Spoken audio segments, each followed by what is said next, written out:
অলসতা, অকর্মণ্য লোকজন, কর্মহীন, ইচ্ছাকৃত বেকার লোকজন ইসলাম পছন্দ করে না। এবং আল্লাহর হুকুমও হচ্ছে فَإِذَا قُضِيَتِ الصَّلَاةُ فَانْتَشِرُوا فِي الْأَرْضِ وَابْتَغُوا مِنْ فَضْلِ اللَّهِ।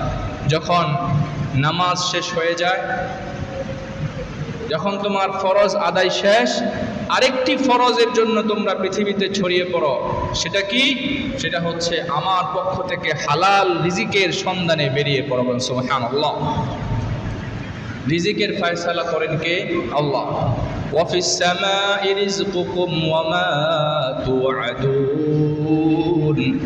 আল্লাহ বলেন, আসমানে আমার কাছে তোমাদের জন্য রিজিক বরাদ্দ রয়েছে। বলেন সুবহানাল্লাহ। সেই রিজিক তোমাকে পৌঁছে দেওয়ার জন্য আমি আল্লাহ তৈরি আছি, তবে তোমাকে বের হতে হবে সন্ধানে।